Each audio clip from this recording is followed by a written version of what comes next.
Hello and welcome to Chat DPS. This week we look into Microsoft servers being hacked by Chinese state-sponsored groups before looking at the American master plan, winning the AI race, America's AI action plan. Hi, Robert. How are you keeping? Yeah, good. Thanks, Nick. How are you? Yeah, not too bad. I thought we'd kick off this week with the Microsoft server hack. This is obviously it's alleged to have been by Chinese groups, so say Microsoft. And what I think is a little bit interesting about this one is the fact it's not cloud-based, it's actually edge-based. So they're actually going for the on-prem version of Microsoft in SharePoint. It was big news towards the end of last week, with many news and media outlets reporting on this. So there's stories about China's state-backed Linen Typhoon and Violet Typhoon, as well as some little-known one called Storm 2603. Which were said to have exploited some vulnerabilities, as I said, mainly on the on-premise stuff, which is all the SharePoint stuff, I guess, which is a bit of a surprise to all of us. The US tech giant, that's Microsoft, has released security updates in response and has advised on all on-premise SharePoint service customers to install them. Whilst China is playing, sort of like, well, we'll deny that we've done anything to do with this until you have proof. Microsoft are stating publicly that they expect the assaults to continue. There's a few things that have been said about it in the press. I mean, I think that this story was picked up by many different news agencies. The BBC, I think, was primary amongst them. But there was one story about the fact that the US Department of Defense had been breached as well in this particular regard. So I guess, is it a simple case of just patching not being carried out, or is it a little bit more to it than that, do you think? So I've had a little look into this, and there's a fair bit of sort of technical information that Microsoft have shared, and particularly then going into the detailed vulnerabilities themselves. It's not 100% clear to me. I'm sure somebody more knowledgeable than I would be able to say whether um, these particular exploits are as a result of new vulnerabilities that have been discovered by these particular hacker groups. I'm not sure if it's a case of if organizations had been patching as they should be. And as we know, with these big organizations like Microsoft, they have what's known as Patch Tuesday. So generally on a monthly basis, they're putting out a huge amount of patches to their various applications. And so organizations should be looking at what Microsoft is putting out, and it's other major organizations as well, not just Microsoft, Oracle, you name it. They've got their own version of a Patch Tuesday, and so there's that kind of ongoing vulnerability management and monitoring that should be happening amongst security teams. Now, whether this one that exploited vulnerabilities in SharePoint, whether you could have reduced the risk of that by keeping your patching up to date, not sure.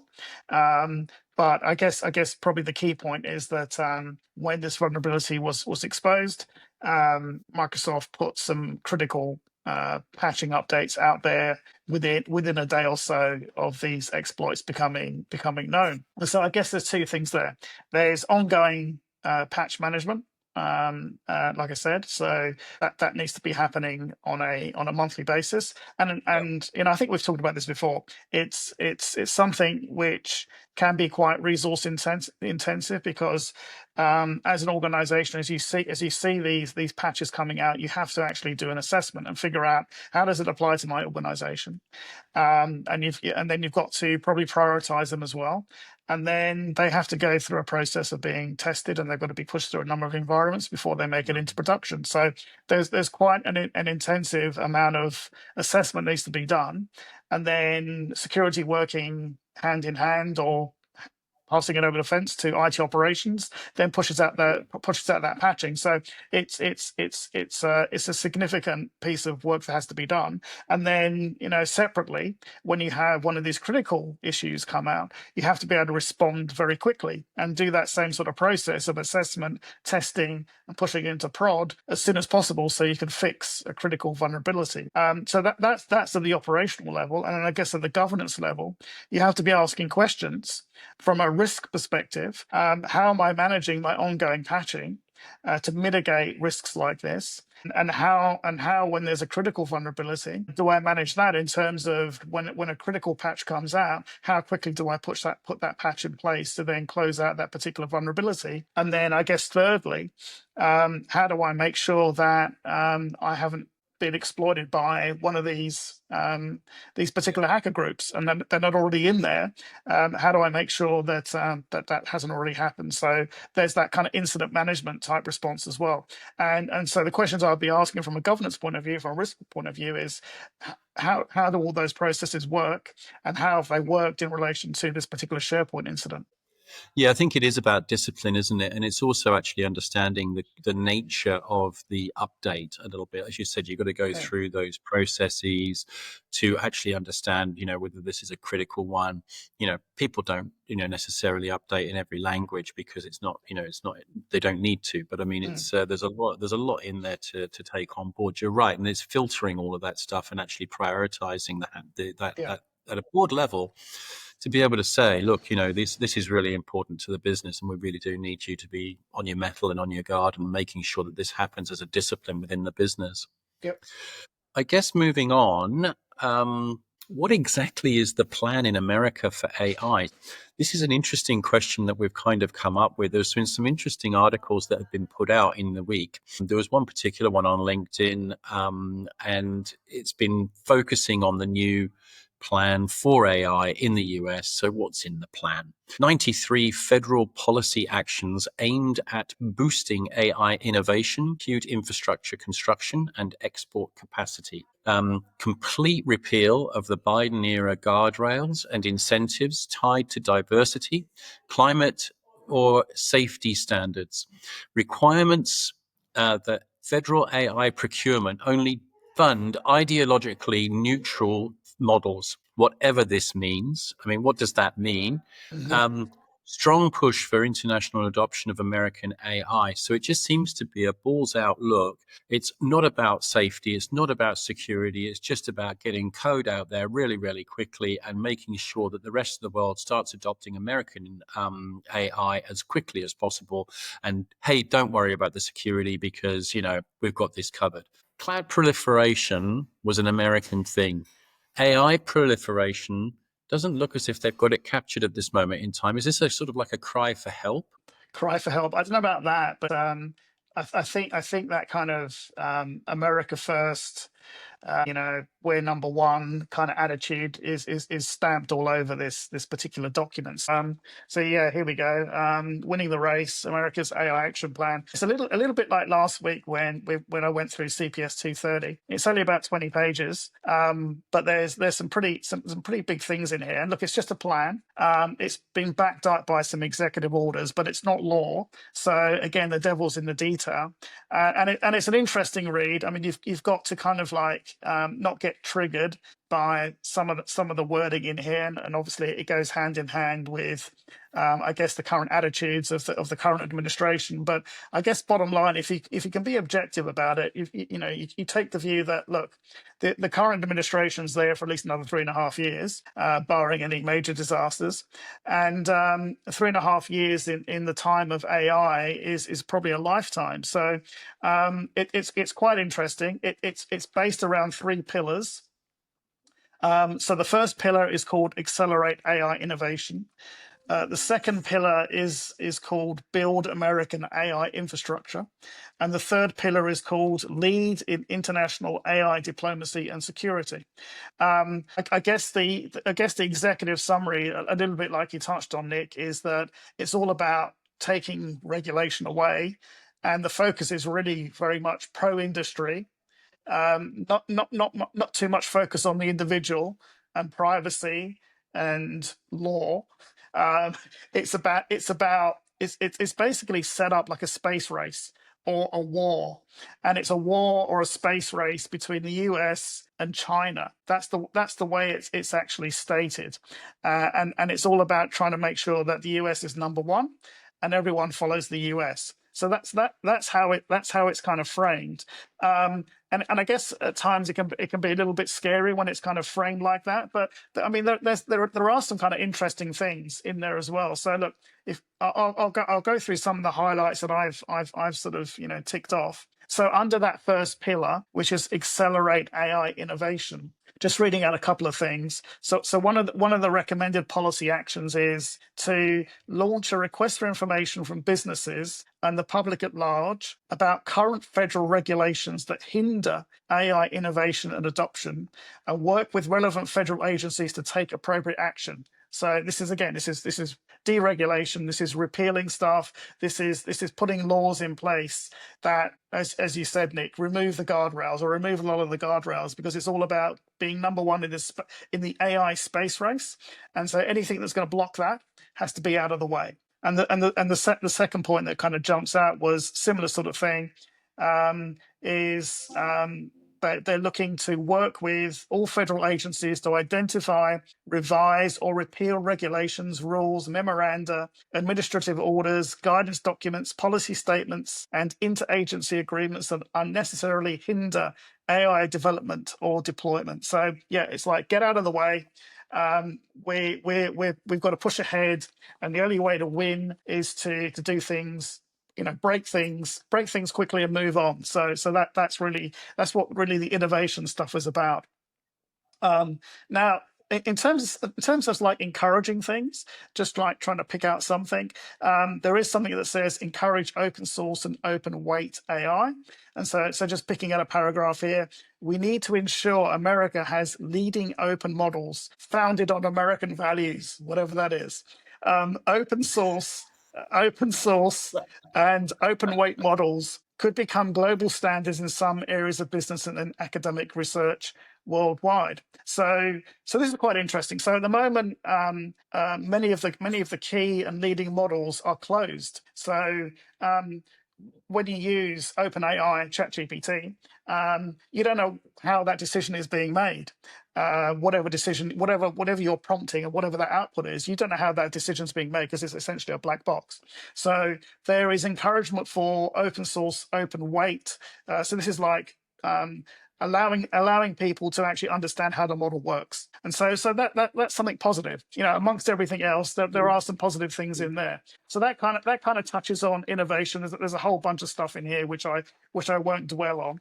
The second pillar is build American AI infrastructure. And really the focus here is to create what they call streamlined permitting for data centers, semiconductor manufacturing facilities, and energy infrastructure whilst guaranteeing security. This is like, again, get out of the way. We're going to go full bore building data centers, semiconductor manufacturing facilities, and they're going to use public property to build this. They're going to don't worry about environmental permits and that sort of thing. We're just going to go and we're going to build. So it's quite interesting. I guess great if you're in those industries in the US. Maybe not so great for the environment. So that's quite interesting. Very much focused on also building high security facilities as well. So they recognize that as they build up these facilities, they're going to become targets. So this is like your kind of like OT type stuff. So making sure that the data center itself is secure from attacks from nefarious parties, basically China. So that there is quite a bit in here about bolstering critical infrastructure cybersecurity. So that's a positive thing.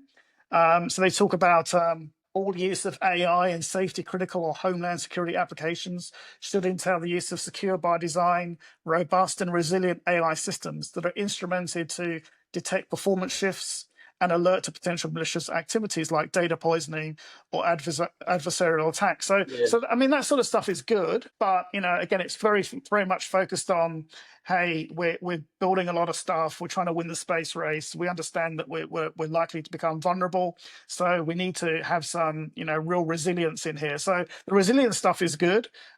Maybe some of the way that they're getting there, not so good. Yeah, I mean, I guess there's a few things I think that I'd like to throw back into the loop on this one. I mean, Yeah, go. they've just cut funding. They've just cut funding on cyber to focus on a wall. Yeah. Mhm. So all of the money that they had in cyber, and they've kind of thrown a load of people out onto the scrap heap and what have you, and discarded them as human capital, I guess, to some respects. This industry is many millions, billions in investment, trillions in terms of in terms of potential incomes coming through. But I think somebody's missed the point here. It's built on trust, is it not?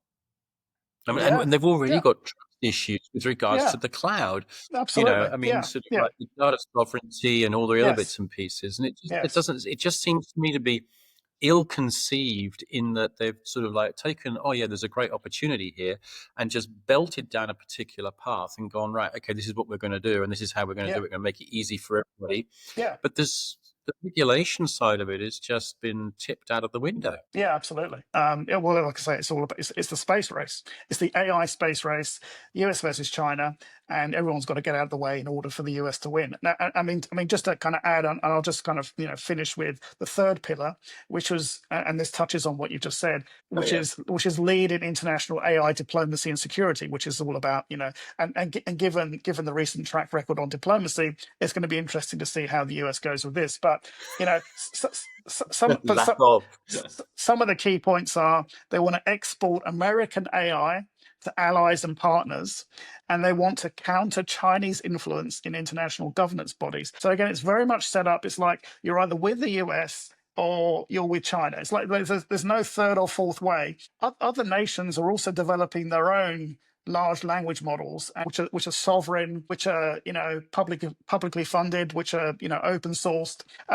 So while the US have cast this as the US versus China, and you're either with them or against them kind of thing, there are other options out there. So yeah, like you say, it's built on trust. I'd say that trust is probably not the strongest at the moment, the way things have been going, and it's going to be interesting to see how these allies react to this, because and if you look at Australia, it's still a pretty conservative place. And when you think about things from a governance point of view, when the US are looking to sell their full stack AI solutions, they talk about it. So it's like everything. It's the hardware, it's the applications, it's the data centers, it's everything. They want to sell this full AI solution to their allies and partners.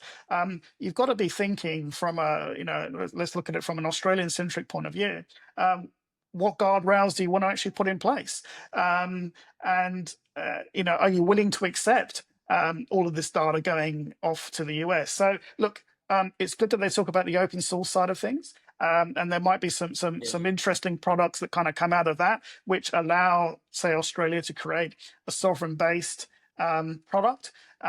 But certainly, if you're sending off data to the US, we know with the likes of the Cloud Act, that data is not necessarily secure. And it's going to be interesting to see how that goes as Australia moves to this more GDPR aligned approach to protecting personal information. We've seen where the EU Yeah. is going. The EU is a lot stronger in terms of guardrails around AI. Yeah. And when we look at what's not being talked about, so they're not talking about guardrails, they're not really talking about governance, they're not talking about privacy. There's nothing in here about privacy of personal information. And I think when we look at where AI is going just in the short term, one of the big most recent developments is this agentic AI. It's also one of the biggest risks. So ChatGPT just introduced a new product around agentic AI, which is you give the AI a task, book me some flights to Singapore, and it will go off and it will work through your calendar, and it will work through whatever app you want to go, and it will grab your personal details, it will grab your passport, it will grab your credit card, it will go book those flights for you, it will let your contacts know that you're going to be going off to Singapore. Yeah. just think about the privacy risk that's involved in all of those interactions with all those different applications. That sharing of that personal information as it completes that task. Yeah, it's wonderful. You just sit there and you allow the agentic AI to go and do whatever it wants to do. But look at all that personal information risk that's associated with it. Where's the Yeah. protections? Where's the guardrail? So look, I mean, I guess, coming back to the plan, it's got some scary stuff in there, and it's going to be interesting to see how different nations react. Some will be fully on board, and I think some others will take a much more conservative approach, and I think some others will kind of go, hey, it's not just about the US and China. There's other countries, other organizations building solutions here. Maybe there's a third way. And it will just be interesting to see that if people do pick alternate ways to doing things than the US way Yeah. of seeing things, how that's going to sit with everything else going on geopolitically. Yeah, I think it's going to be down to a couple of things that I've been told in the past. It's more about, sort of like the devil's going to be in the detail. I think there's going Yes. to be there's some nice words in there, but I mean, it just sounds to me like there's some rather sinister undertones to the whole thing. And, sort of like look at the motivation and look at the intent. Robert, thank you. That was really interesting conversation today, and good perspectives, I guess. Thanks very much indeed for your input. That was Chat DPS for this week. Thank you very much, and catch you next time. Thanks, Nick.